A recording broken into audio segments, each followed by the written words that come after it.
I'm Assad Ahmed. Welcome to BBC London. This is what's on tonight. The ultra-low emission zone is said to have reduced air pollution in London by more than a quarter. This is a preventative measure. We need to clean up the air to stop people from even getting ill in the first place. And now we have the evidence that it works. But sceptics dismiss the published figures as fantasy as the subject continues to divide. Also on the programme, disruption for Eurostar passengers travelling to and from Paris after the discovery of an unexploded World War II bomb. We're live in St Pancras International. Plus, giant inflatable neon cats are among sculptures lighting up the West End this weekend. Find out why. And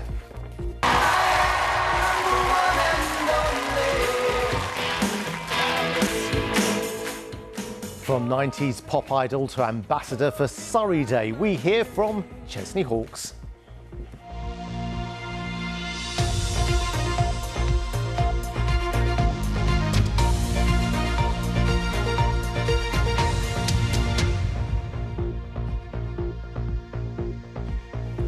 Good evening. 5 London boroughs, which were all against the expansion of the ultra-low emission zone, have recorded the largest drop in air pollution since it came into force. According to a report by City Hall, air quality in London is improving at a faster rate than the rest of England. The Mayor of London, not surprisingly, is delighted. His opponents, though, say the data relies on assumptions and straight-up fantasy. Here's our transport correspondent, Tom Edwards. Thank you very much. At a nursery this morning, with the Mayor announcing the latest data for the expanded ultra-low emission zone, or ULEZ. It shows Londoners are now breathing cleaner air. What this analysis shows is that this policy of the ULEZ has made substantial improvements in the air in London. In 99% of the air quality monitors that are up, we've seen improvements in air quality. The air is improving much faster in London than the rest of the country. The ULEZ means older, more polluting vehicles have to pay £12.50 a day in London if they don't meet emissions standards. Over a one-year period, the study found toxic nitrogen dioxide dropped 27% across the capital. That includes the impact of existing ULEZ zones. In outer London, NO2 dropped 4.8%, with vehicles meeting emission standards now nearly 97%. ULEZ expansion to cover all of London was controversial. Councils challenged it legally, with the Conservative mayoral candidate saying she'd scrap it. It's a report based on data from a fictional London without ULEZ. So it's based on what ifs and if this happened and that happened. We've got to realise that people's habits change over the years anyway. And the mayor's own data shows that emissions were naturally declining. The report was checked by independent experts. It also said economic activity wasn't affected by ULEZ expansion. But in Crayford in Kent, they did notice some change. Now, I have heard about the statistics of what the ULEZ has done about bringing the pollution down, and that's brilliant, and we always want that to happen. But I just felt it was unfair that the local businesses and the local people and the residents in the local area weren't treated the same. I think it decreases customers. You won't notice it much, but as people change, I'm hoping business will pick back up. Don't get me wrong, I'm still fairly busy. At this music studio in North London, they think musicians are staying away because of ULEZ. ULEZ has had a huge impact on our business. We're about 1.5 miles from the edge of the zone. What we've seen is about 20 or 30% of our customer base from outside the ULEZ area just simply stop coming down here. Rosamund's daughter Ella died from excessive pollution on the South Circular. Campaigners now want more action. We do need to bring the public along. People can't feel as if this is being done to them. We are going to have to make a very, very serious case about health that people need to buy into this. I would really like to see a phase out of diesel cars. Diesel cars are going back to court now. Many cars are still implicated in the diesel scandal and are emitting much too high pollution. They should not be driving around London or any other place in the UK. And we need domestic wood burning to be phased out when people have alternatives to heating their home. The mayor says ULEZ expansion has been vindicated. His opponents say it was unnecessary. Campaigners want to know what's next. Tom Edwards, BBC London. And the subject of ULEZ and the rights and wrongs of it always provokes strong opinions. So not surprisingly, Tom Edwards' online piece has been attracting comments. I've been looking at some of those comments and I've got some of them here. This is just a selection of them. London Girl, for instance, says, "You don't have to like the mayor, but he has delivered on clean air." London Girl says, "I have a lung condition and use my medication less." Solar One says, "ULEZ is making life harder for the average person. Maybe we should ban private jets for the ultra wealthy instead of going for the little guy." Dexter Dodgy says, "Why is it okay to pollute the air if you can afford to? Why has the mayor not banned all polluting vehicles from London?" A tough line approach there. And Omar Nasreen says, "I've noticed a massive improvement since before lockdown when the air was very poor." Omar says it massively improves our quality of life in the city. That is just a selection of the many comments on the website. And if you want to add your voice to the comments, then all you have to do is go to the BBC London website, click on the piece about the ULEZ report, and you can add your comment there. It's very easy. Well, that's our top story tonight, but still to come on the programme. Giant fluorescent cats, illuminated moon rocks and sound that's been beamed to space and back. What on earth is going on here at the West End? Join me later to find out.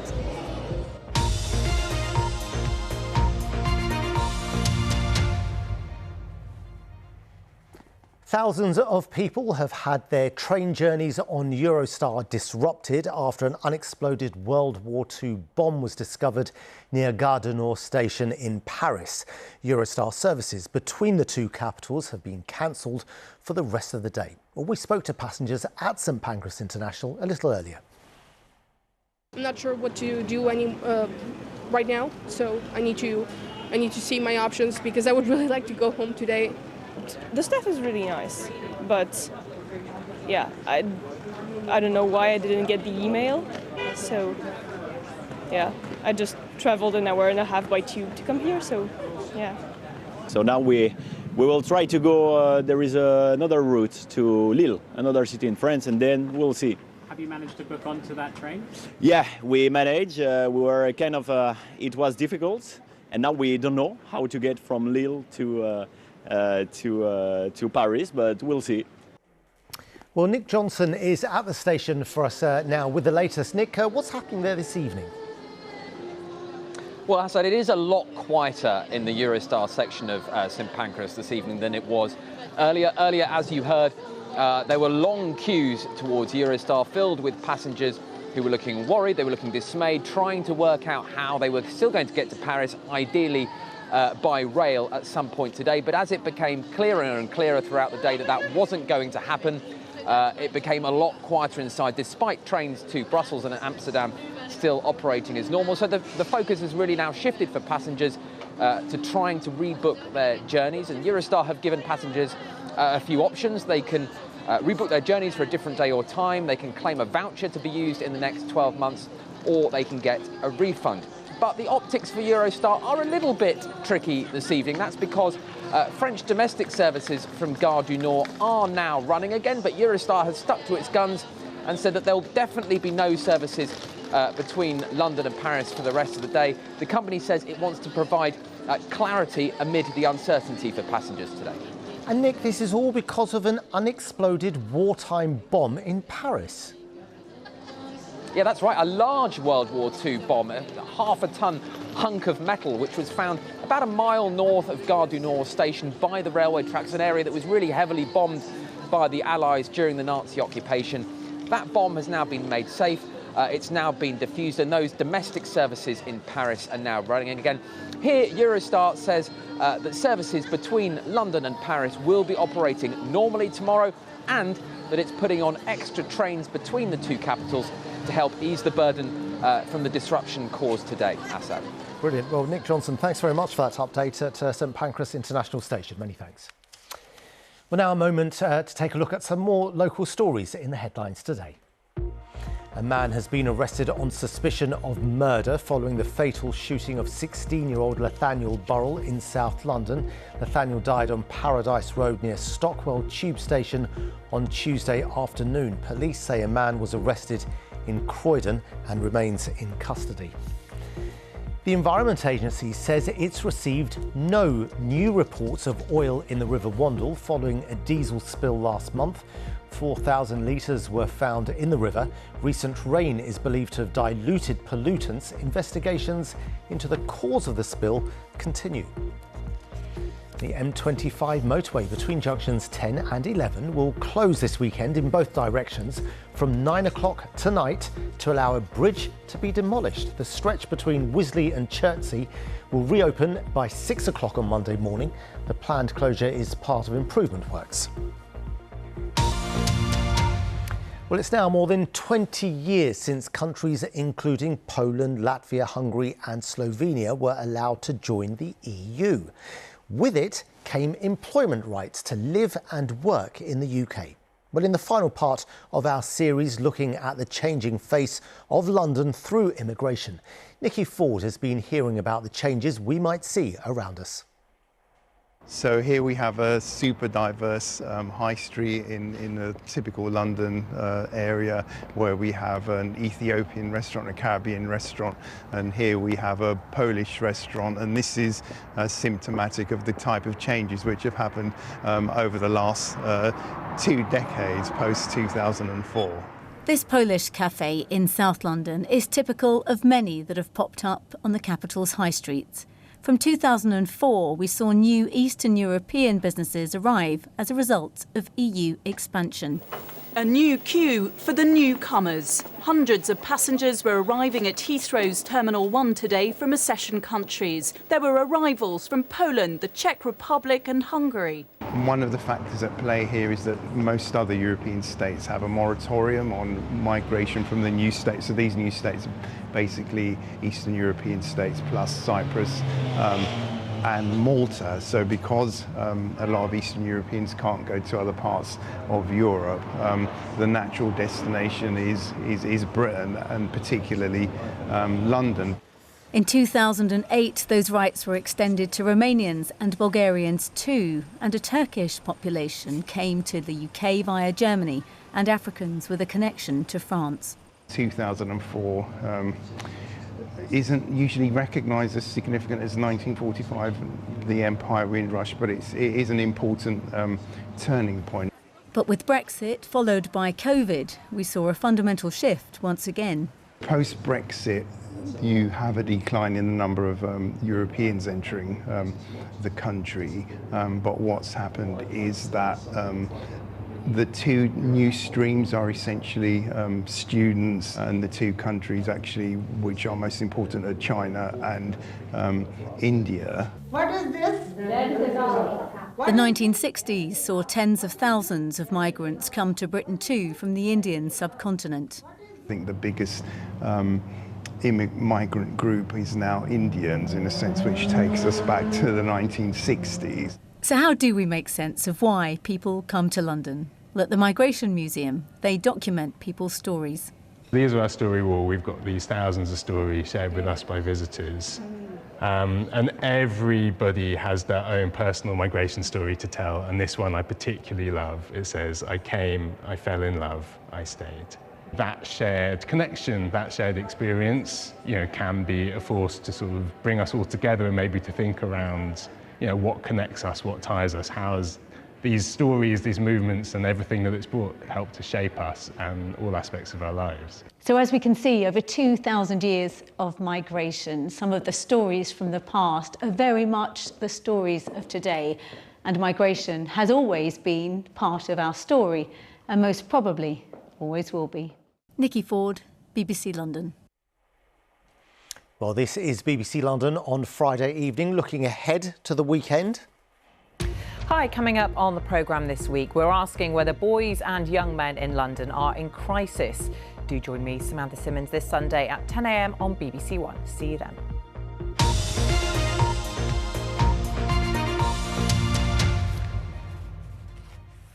Now, if you walk around central London, don't be surprised if you come across these giant inflatable cats. Quite a sight, isn't it? Well, it's part of Piccadilly Unplugged, which aims to showcase London as a cultural hub and to boost the nighttime economy. Lakshmi Gopal is there for us tonight, enjoying the unusual sights and sounds. Lakshmi. That's right, Assad. Well, you know I'm a crazy cat lady, so this is right up my alley. 2 giant neon cats here, and they are just some of what can only be described as intergalactic art installations around the West End. It's part of the Art After Dark programme put on by Art of London, and I'm joined now by headline artist Nelly and astronomer Phoebe. Welcome both. Let's start with you, Nelly. First of all, talk us through some of the installations. So it's called Piccadilly Unplugged, and it was curated by New Public. And what you can see right there is like these 2 gigantic cats that are there to get you to rethink basically the way that we see things. They're inspired by one of the famous Cantu experiments called the Schrödinger cats. And then when you go in Piccadilly, you're able to actually listen to some alien sound that have been broadcasted all the way to the moon and sent back with iconic tracks and lots of different things. There is as well like 25 minutes on Piccadilly Light. You can talk to the moon as well. And then as if it wasn't enough, you have a cabinet of curiosity with some incredible clay art that was made by local youth group here. Well, we can find out a little bit more about that sound being beamed up to space and back. So, Phoebe, tell us, how did that work? So I'm part of the team at Jodrell Bank Observatory that received the audio tracks from the moon being bounced off using our giant 76-metre telescope. And having been to the moon and back, it's picked up some amazing noise and characteristics of the echoes of the Big Bang with the cosmic microwave background, and it just gives it a real edgy sound, and it's beautiful. Yeah, so it's sound that's been beamed up from here to the moon and back and picked up some stuff on the way. How does it feel for you as a scientist to be involved in art like this? It's such a unique opportunity to sort of meld the two worlds. Science doesn't often talk to the sort of arts and culture, but it's such a massive part of our culture, and so should be. It's great to be able to get this into the heart of London in the West End. It's brilliant. And Nelly, this is to coincide with International Women's Day tomorrow. What's the message behind it? So it's a message of love and compassion for now and for the future. It's a message in which actually we were able to send the heartbeat of my Armenian family, but also some incredible like noise artists and musicians like Massive Attack and Pussy Riot, and also like artists like Laulu and noise artists and so forth that actually have thought about like ways that they could interact with the cosmos and make like music that will radically shift the way that we think about about our life now and in the future, but also the fact that right now in space we have equity and diversity and inclusion programs that are being cut off, in which women, non-binary artists, trans artists are being told that they are not part of the craft and the making of space and space exploration. And what we are saying with this with this installation is actually absolutely no. They are at the center of it, and this is what we are here to celebrate together with nightlife as well. Exactly. So how important is it that this helps a more vibrant nighttime economy in London?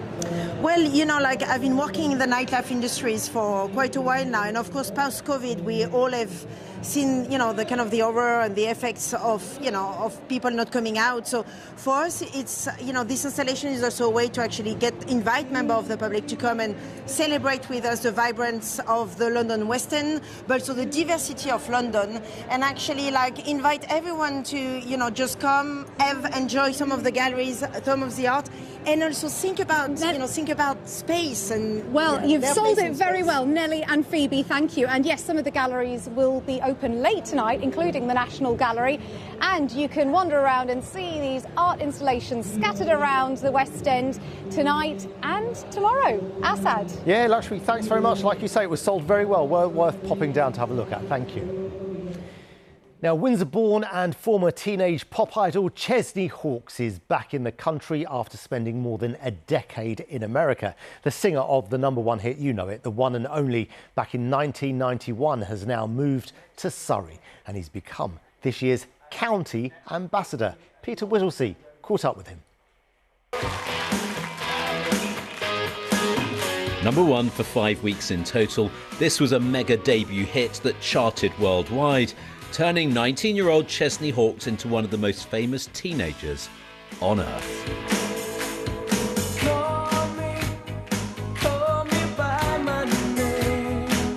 Nothing can prepare you for the kind of fame that I had so quickly at such a young age, really. So I literally went from playing at the Wells pub in Ascot on a Sunday night to selling out Wembley Arena. You know, and it was a wild time. Like, it was pretty much overnight like that.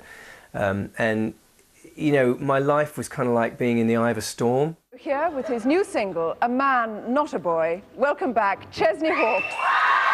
There were follow-up singles and endless television appearances, but success, like storms, are unpredictable. Chesney turned his attention to producing music in Los Angeles, until now.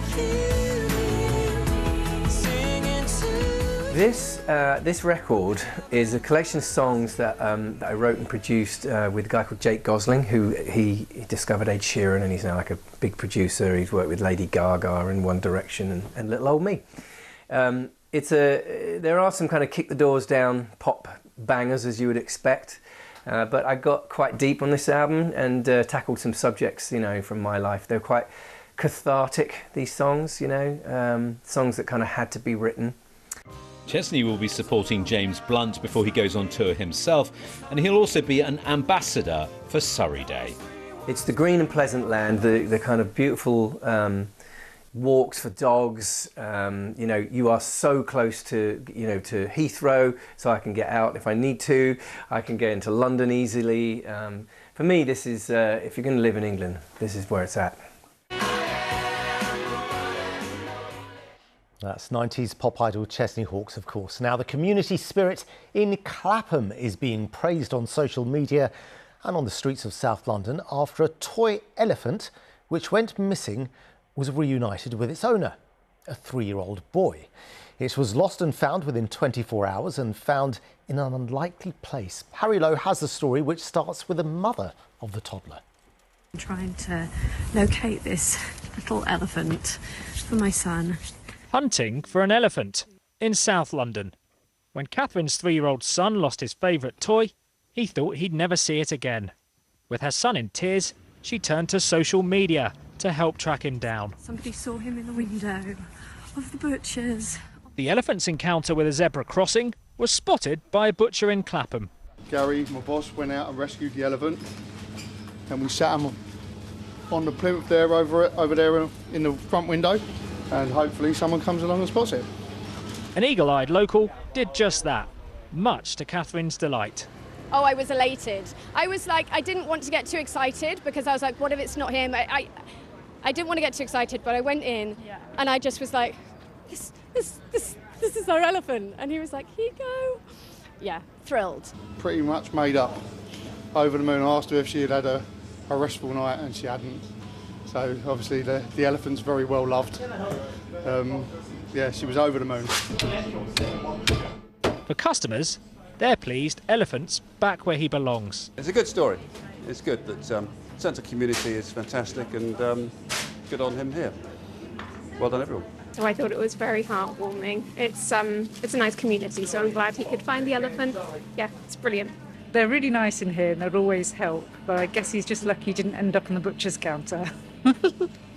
And just so humbled by the community, and it just is testament to the people in this area that if something like that happens, people want to try and, you know, help, which is lovely. Now safely home and dry, elephant's triumphant return will not be forgotten. Oh, elephant! Harry Lowe, BBC London. OK, now let's take a look at the weather forecast. Here's Thomas. And Thomas, it wasn't long ago that we were having really cold days and it, you know, was feeling so chilly. Now this week it's all changed. Absolutely. What happened? I mean, what happened? I guess it's Mother Nature. You know, we've come to the end of the working week. Monday, Tuesday, Wednesday, Thursday, Friday, sunshine all round. And of course, now the big question is, weekend's upon us.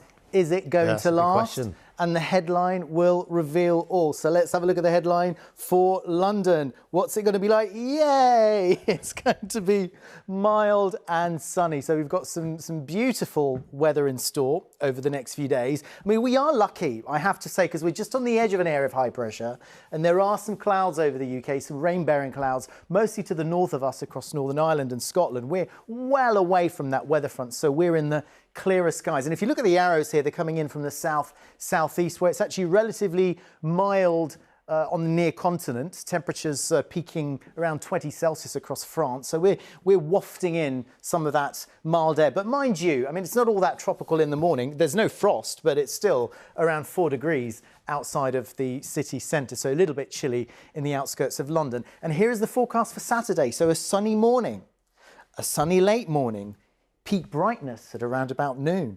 And then through the course of the afternoon, we've got more sunshine on the way. There might be a little bit of wispy cloud here and there. Those temperatures not bad at all, might peak 16 or 17 Celsius. We've had values like that already over the last few days, so perhaps they're not quite as high as they've been, but it's decent enough. And then Saturday night, if you've any plans, if you're perhaps even spending the evening in the garden, still have to wrap up, but it's going to be pleasant enough. Here's Sunday morning again, a sunny morning. Sunny late morning, peak brightness around about midday.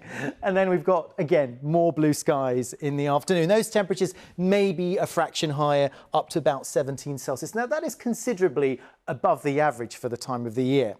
And we've got a fine Sunday on the way. And then, when we head into Monday, it is all change. So make the most of this weekend, because you will notice this big drop in the temperature. We're talking about potentially nearly a 10-degree drop as we head through next week, because we'll start getting colder air from the north. So, of course, it's not going to last. It is still March. We've got a long way to go.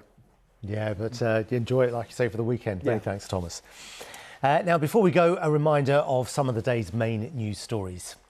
3 Bulgarian Londoners have been found guilty of spying for Russia. The man and 2 women lived in Euston, Harrow and Acton. The Metropolitan Police said the methods used were the sort of thing you would expect to see in a spy novel. Eurostar says it expects to resume services between London and Paris tomorrow after thousands of people faced travel disruption when an unexploded World War II bomb was discovered near a Paris suburb. And 5 London boroughs, which were all against the ultra-low emission zone expansion, have recorded the largest drop in air pollution since it came into force. But data from City Hall has been dismissed by opponents. Well, that's it. Lakshmi will be here with our late news at 10:30 on BBC One. You can read more on the day's stories on BBC websites for London, Kent, Essex, Surrey, Sussex, also Beds, Herts and Buckinghamshire. For now, on behalf of the team, have a very good evening. Bye-bye.